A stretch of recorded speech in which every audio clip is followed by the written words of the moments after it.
तर पुढे पाहूयात या संदर्भातल्या इतरही घडामोडी। सुरेश धस वारंवार धनंजय मुंडेंच्या राजीनाम्याची मागणी करतात। संतोष देशमुख प्रकरणात सगळ्या पक्षातील नेते धनंजय मुंडेंवर टीका करत त्यांना लक्ष्य करतायत। असं असताना सुरेश धसांनी पुन्हा एकदा दादांना मध्ये ओढलं होतं आणि यावरून अमोल मिटकरींनी धसांना आवर घाला अशी विनंती थेट मुख्यमंत्री फडणवीसांकडे केली आहे। तर त्याला धसांनी प्रत्युत्तर देत बालवाडीतील लेकरांनी माझ्यावर बोलू नये असा पलटवार केला।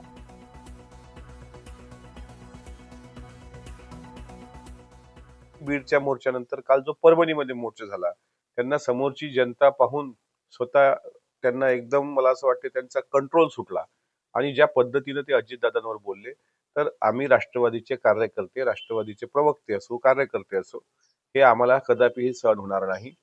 सुरेश धस यांना माननीय गृहमंत्री देवेंद्रजी फडणवीस जे महाराष्ट्राचे मुख्यमंत्री आहेत यांनी आवर घालावा अशी आम्हाला आमची त्यांना हात जोडून विनंती आहे। अरे तू बालवाडीत सुद्धा नाही अजून, तू माझ्यावर बोलतो। बालवाडीतल्या लेकरांनी माझ्यावर बोलू नये आणि ते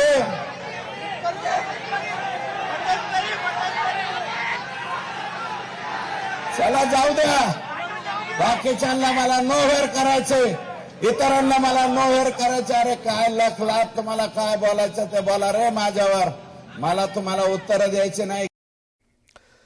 आणि मस्साजोग प्रकरणावरून सुरू झालेला आरोप प्रत्यारोपांचा महासंग्राम काही थांबण्याचं नाव घेत नाहीये। पुण्याच्या मोर्चात मराठा आंदोलक मनोज जरांगेंनी थेटपणे धनंजय मुंडेंना लक्ष्य केलं। यावेळी त्यांनी देशमुख कुटुंबियांना धनंजय मुंडेंकडून धमक्या दिल्या जात असल्याचाही गंभीर आरोप केलाय। जरांगेंच्या या आरोपांनंतर ओबीसी नेते लक्ष्मण हाके पुन्हा मैदानात उतरलेत। मनोज जरांगे वंजारी समाजाला टार्गेट करत असल्याचा पलटवार हाकेंनी केलाय। इथून पुढच्या काळात जर त्रास झाला, परळी असो कोणा बीड जिल्हा असो, इथल्या आपल्या समाजाला जर त्रास झाला तर परभणी आणि पलीकडून धाराशिव यांना घरात घुसघुस आणायचं। जर इथून पुढे यांनी लोकांना आता त्रास दिला तर परभणी जिल्हा आणि पलीकडून धाराशिव एकदा यांना बघायचंच। घरात घुसून मारण्याची भाषा होते, म्हणजे तुम्ही किती हाय किती वगैरे हाय की हे कुठं चाललंय? हे जे वक्तव्य आहे हे धनंजय मुंडेंच्या विरोधामधलं आम्ही मानत नाही। हे जे वक्तव्य आहे ते या महाराष्ट्राच्या मुख्यमंत्र्यांच्या विरोधामधलं वक्तव्य आहे, कायद्याला चॅलेंज करणारं वक्तव्य आहे।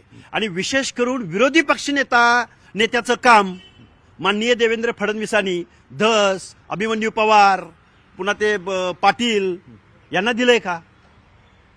काय चाललंय नक्की महाराष्ट्रामध्ये? तू जी जातीय तेढ निर्माण करायला लागला ना, ह्यो पहिला धनंजय मुंडेंनी थांबवायला पाहिजे। आणखीन खोलात जाशील ना धनंजय मुंडे, आणखीन खोलात जाशील, आणखीन खोलात जाऊ नको। मी 4-5 वेळेस सांगितलंय तुझ्या जातीच्या लोकांना समजून सांग, काही लोक मुद्दाम जातीय तेढ निर्माण करतायत आणि तू फोन करून ओबीसीचे नेत्याला सांगू नको माझ्याकडून बोल म्हणून। जातीय तेढ निर्माण होऊ देऊ नको, कारण आता आम्हाला धनंजय मुंडेवर शंका नव्हती, यायला लागली, आधी नव्हती। आतापर्यंत 20-25 दिवसात धनंजय मुंडेचं आम्ही कधी नाव घेतलं नाही।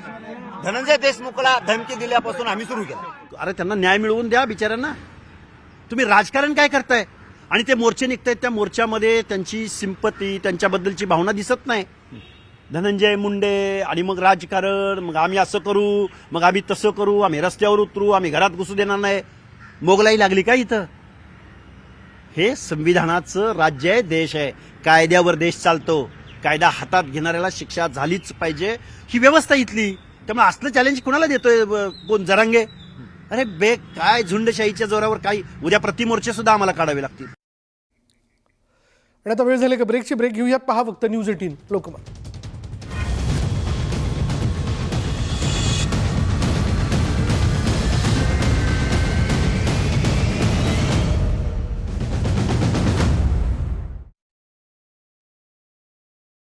ठिकाणी 30 किलोमीटर प्रति तास या वेगमर्यादेचं स्पीड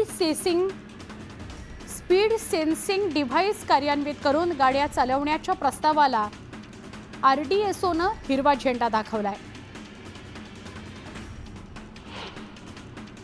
रेल्वेच्या तिन्ही मार्गांवर आज मेगा ब्लॉक घेण्यात येणार आहे। देखभाल दुरुस्तीसाठी ब्लॉक घेतला जाणार असून प्रवाशांना वेळापत्रक पाहून प्रवास करण्याचं आवाहन करण्यात आलंय। मुंबईतील प्रवास वेगवान करण्यासाठी 60,000 रुपये खर्च केले जाणार असून सध्या वर्सोव्यापर्यंत असलेला कोस्टल रोडचा विस्तार दहिसरपर्यंत केला जाणार आहे. त्यासाठीच्या परवानग्या येत्या 45 दिवसात घेऊन या महत्वाकांक्षी प्रकल्पाच्या कामाला 2 महिन्यांमध्ये सुरुवात केली जाणार असल्याची माहिती केंद्रीय वाणिज्य आणि उद्योग मंत्री पियुष गोयल यांनी दिली.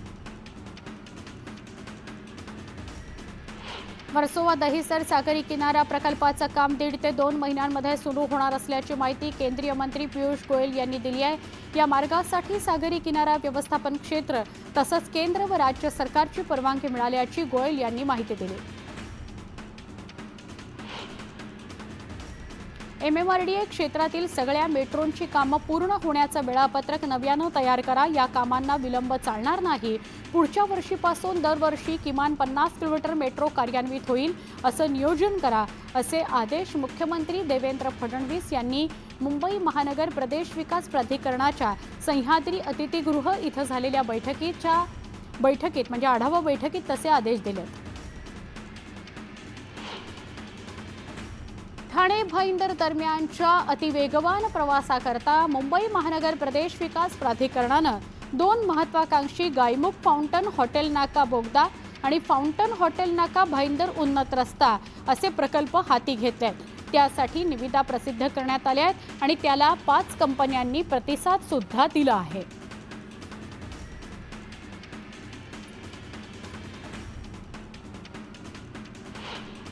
डिसेंबरच्या शेवटच्या आठवड्यात मुंबईच्या समुद्रकिनारी पसरलेलं धुरकं तसंच वाढलेल्या प्रदूषणाचा मासेमारीवर विपरीत परिणाम झाला आहे. मासळीच्या उत्पन्नात जवळपास 70% घट झाल्यानं मासे महागले. सरंगा आणि सुरमई या मासळीच्या दरात जवळपास 2.5 ते 3 वाढ झाली आहे. त्यामुळे खवय्यांची मोठी पंचाईत झाली आहे.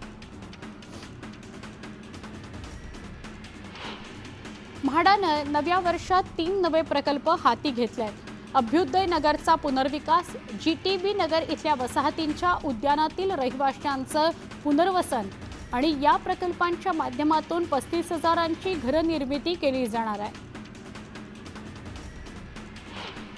मुंबईत मेट्रो फेऱ्या सुरू होण्यासाठी कारशेड बांधलं जाण्याची प्रतीक्षा करू नका.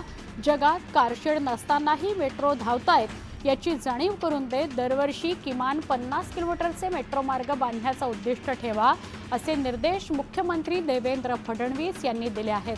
MMRDA क्षेत्रातील सगळ्या मेट्रोची कामं पूर्ण होण्याचं वेळापत्रक नव्यानं तयार करण्यासाठी देखील त्यांनी सांगितलं आहे. कोस्टल रोड प्रकल्पाच्या कामात प्रदूषण नियंत्रणाच्या नियमावलीची अंमलबजावणी होत नसल्याचं दिसून आलंय. त्यामुळे मुंबई महापालिकेला प्रदूषण